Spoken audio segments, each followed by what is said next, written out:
ज्ञानी पुरुष शोक नहीं कर सकता।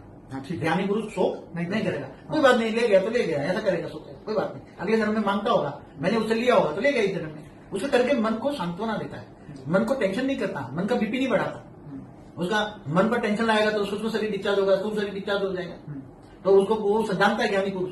जैसे दादा थे आपके फादर, हाँ। वो ये कहते थे कि किसी ने 10 रुपए भी अगर आपका लिया है तो उसको बैल बन के खेत जोतना हाँ, पड़ेगा। वो पहले भक्ति मार्ग में एक कहानियां थी कि अगर ये तुम्हारे सारे- कुछ भी तुम्हारा कर्जा बाकी है और मर गया है तो बैल बन के भी उसको चुकता, बैल बनेगा तुम्हारे यहाँ, खेत में हल चढ़ाएगा तुम, और वो बैल बन के भी चुकता करना पड़ता है। ऐसे मेरे फादर कहते थे, कर्मों का थियरी वो बताते थे, बैल बनना पड़ेगा, ये बनना पड़ेगा, ये सब बताते थे भक्ति मार्ग में। ऐसा 84 लाख योनि की बात है ना, जन्म मरण के चक्कर में 84 लाख योनि में जाती है आत्मा। ये सब बातें तो इस जन्म में अगर कोई व्यक्ति ने कर्जा लिया है, उसको देना है, अगर वो देना नहीं चाहता तो ये बोल देगा कि ये तो भाई मैंने पिछले जन्म में तुम्हें दिया था इसलिए मैंने वापस ले लिया।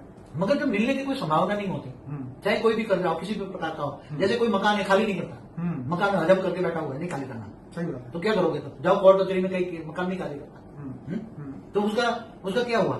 क्या कर सकते हो तुम? अगर ज्ञानी पुरुष है कोई बात नहीं, चल चाबी भी तेरे को दे देता हूँ, ले लेंगे, मेरा हिसाब किताब चुकते हो। ऐसे तो बाबूजी गिने चुने 5 लोग भी नहीं मिलेंगे, कोई नहीं मिलेगा। अगर जैसे पति पत्नी के संबंध या माँ बाप के संबंध में नहीं होता, माँ बाप बच्चों को ये दे देते हैं, वो मकान की चाबी दे देते हैं। पहले खुशहाली में शादी करते हैं तो बच्चों की बहू के हाथ में शादी की घर की चाबी दे देती है सास, फिर वो मालिक बन जाती है, तो माँ बाप को बेचारे बुढ़ों को फिर वृद्धाश्रम भेज देते हैं। तो किसके कारण हुआ? वृद्धाश्रम किसके कारण बने? तो कर्मों के कारण बने ना। तो बाबूजी आज जो सभी संबंध बिगड़ रहे हैं उसका मूल कारण क्या है? कि देखो उसका मूल कारण क्या है, बहुत बड़ा एक क्वेश्चन है, समझाना बहुत बड़ा मुश्किल है। ये इतना बड़ा गहरा है, उसके अंदर ज्ञान सागर में डूबना पड़ेगा। ठीक है। एक तो थियरी ऑफ कर्म, कई अनेकों जन्मों की थियरी ऑफ कर्म को तुम्हें मिक्सअप करनी पड़ेगी। जो सत्य है, सत्य नहीं परम सत्य है, हर आत्मा कर्म बंधन में आती है, वो तो परम सत्य है। चाहे तुम यूनिवर्स के मालिक और यहाँ आ गए हो फंस गए हो, चाहे ग्रेट यूनिवर्स से आए हो और फंस गए हो।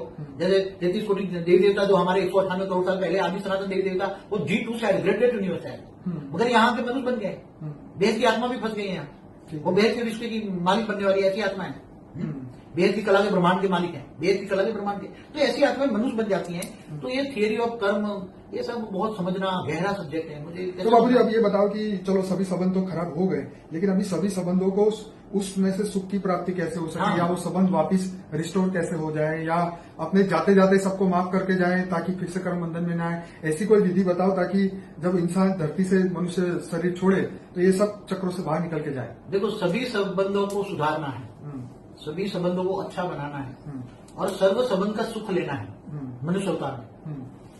तो उसको एक पहले आत्मज्ञान होना जरूरी है। ठीक है। कि थियरी ऑफ कर्म जो जानता है, आत्मस्वरूप बने और उसकी